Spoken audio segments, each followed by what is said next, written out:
The millionaire CEO's daughter couldn't walk for years, then a poor farmer whispered, "Let me try," and changed everything. The private hospital room was quiet, save for the rhythmic beep of the monitor and the soft breathing of a little girl staring at the ceiling. Her name was Lila. Just 7 years old, she had never taken a step in her life. Born with a rare neuromuscular condition, doctors had told her parents to accept that their daughter would never walk. They had spent millions seeking the best treatments across the world, Europe, Japan, even experimental therapy in Israel. Nothing worked.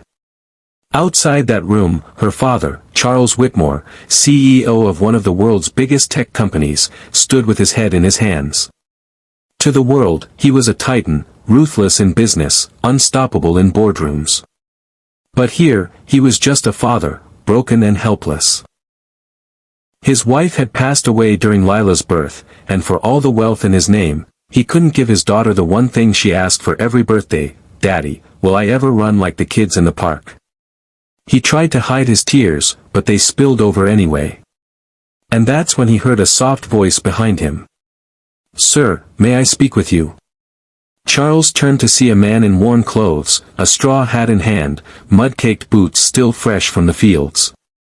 He looked wildly out of place in the pristine hospital hallway. "My name's Elijah. I'm just a farmer," he said, lowering his gaze with humility. "I heard about your daughter. I don't have medicine. I'm not a doctor. But I've helped heal a few kids back home. I don't know if I can help, but let me try." Charles nearly laughed. This man, a stranger, poor, unqualified, barefoot humility in human form, offering what the world's most brilliant minds couldn't. But something about Elijah's voice, gentle, calm, steady, made Charles pause. In that moment, desperation won over pride. "5 minutes," Charles whispered. Inside the room, Elijah walked slowly to Lila's bedside. She looked up with guarded eyes. "Are you a doctor?"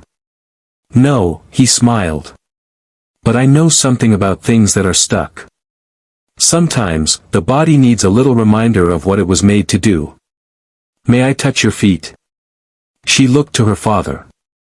Charles gave a hesitant nod. Elijah knelt and gently cupped her small feet in his hands. He didn't poke or prod. He didn't chant or pray. He simply closed his eyes and began to whisper, soft, slow words in an old Appalachian dialect, something passed through generations like an heirloom. "Feet are made for dancing. For chasing butterflies. For running toward ice cream trucks on summer days. You don't need to be afraid anymore, little one. You were born to move." Lila giggled. It was the first time in weeks she'd smiled. She said it tickled. He moved his hands to her knees. Whispered again. "You're stronger than you know, little flower.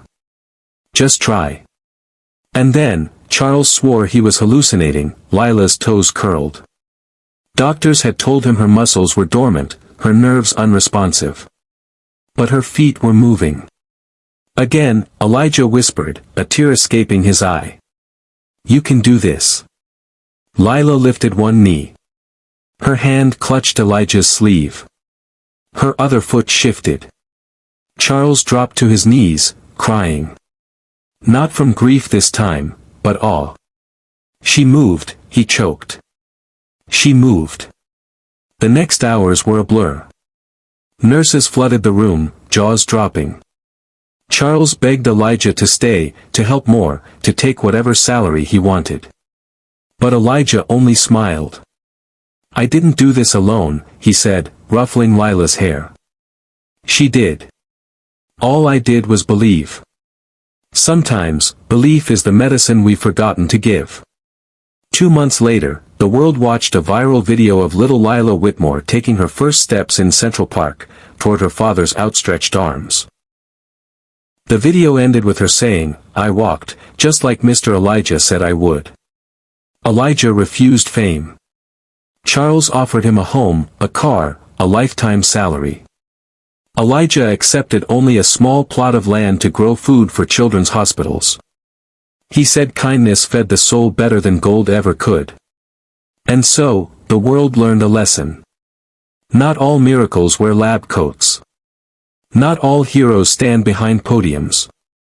Sometimes, they come in dusty boots, whispering hope to a child who'd forgotten how to dream. And that child? She ran. She ran like the wind.